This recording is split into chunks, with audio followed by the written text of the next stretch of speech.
when people in India look at Pakistan and then start talking about we are the same country, same people, etc., etc.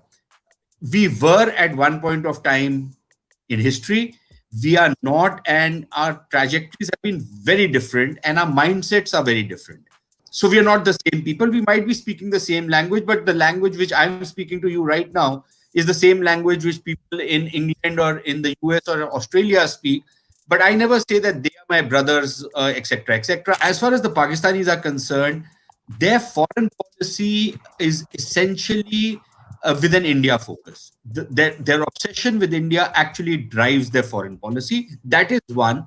The second is the mindset which drives this foreign policy, and the mindset which actually was responsible for the creation of that country, which is that they are the legatees of the great Muslim empires of the past.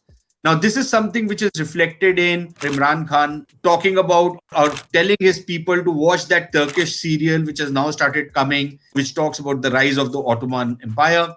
So the Pakistanis now identify themselves with the Turks, sometimes with the Arabs, sometimes with the Central Asians, with everybody except from where they are. And 95% of these guys are basically people who were part and parcel of this particular civilization, people who converted to Islam. And some of them have been recent converts over the last 100, 150 years. For example, in Punjab, when the canal colonies came up, a lot of people converted because land was being allotted more to the Muslims than to the Hindus and Sikhs. So a lot of Jats converted, which is one of the reasons why you have Chimas, Chattas, Randhavas, and all sorts of Dhillans in Pakistan, Muslims. And yet, these are people who then identify themselves with the invaders who came in the past, little realizing that most of these invaders carried out rape and pillage in this land.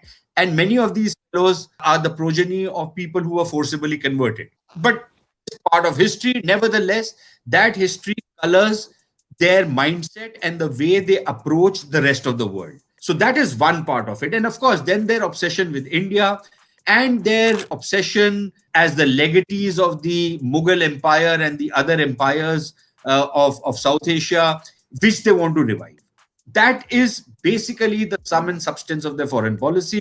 What this does is that it does give them a certain focus. Unlike India, which wants to be Vishwaguru, which wants to spread the wisdom of the ancients to the rest of the world and all of that. And I don't think there's anything wrong with that. Unlike our rather grandiose kind of plans, the Pakistanis have a much more focused way on how they want to go about it. And a third thing which comes into their foreign policy and how they formulate is actually two more things. One is that they have a very mercenary kind of a foreign policy. At one level, it's very nimble, it's very fast, it's very supple, and they switch sides very fast and they smell the coffee very fast. That's pragmatism at one level. And that you realize that fine, right now the odds are against you, you compromise with the situation, which is what they did post 9/11.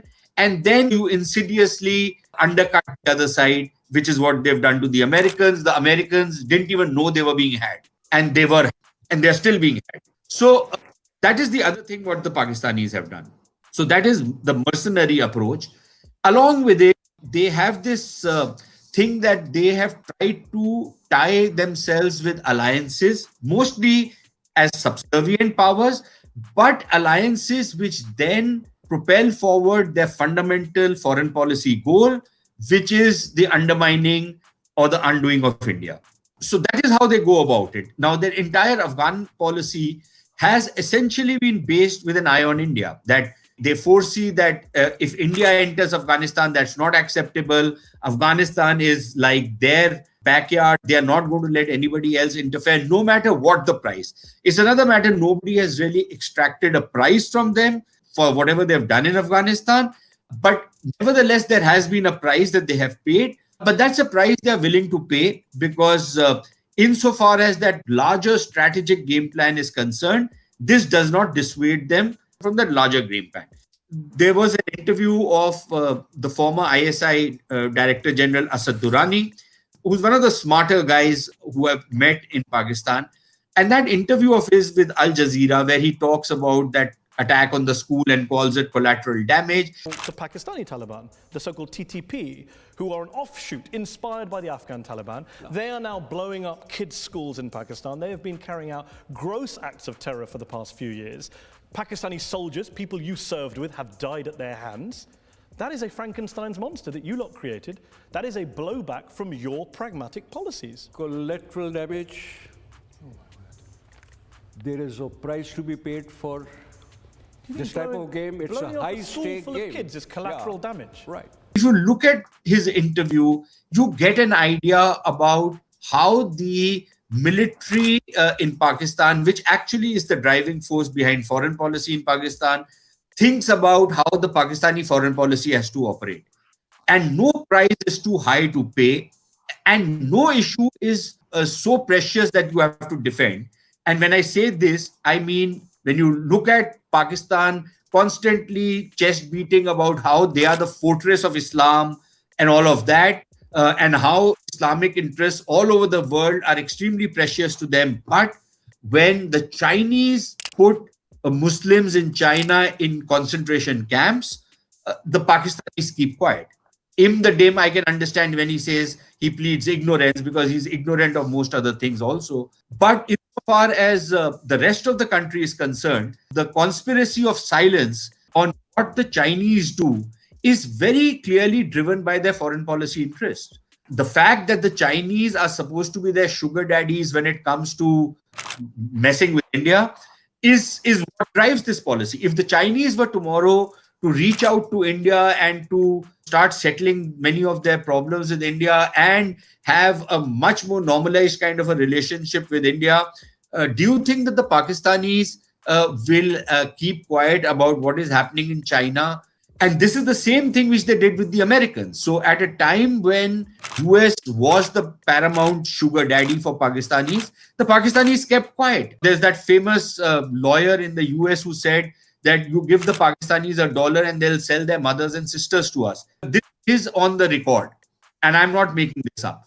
But at that point of time, there was some outrage, but otherwise it never affected the Pakistani approach to the Americans.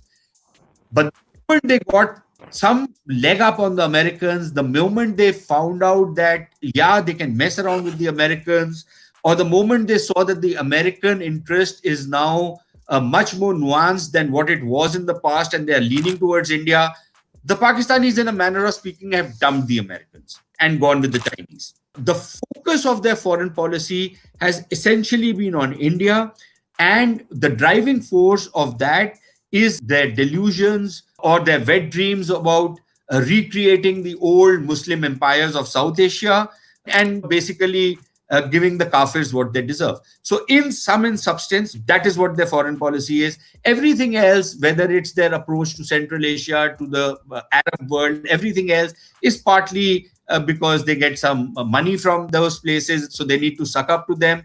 But effectively, how those relationships can actually bolster the Pakistanis and equip them for the fight against India. So in a sense, it's a very focused kind of a foreign policy, which they do. Like us, we have a very diffuse kind of a foreign policy. And even when we have very specific threats and challenges, for example, from Pakistan, we try and underplay it either with this romanticism which we have about Pakistan, or with this whole notion that, we are too big and we don't need to bother about this third-rate kind of a place, which is this neighbor from hell. We don't need to bother too much about them, and that we need to focus on other bigger things. Yes, we need to focus on other bigger things, but we also need to focus on the guys who actually shaft us time and time again.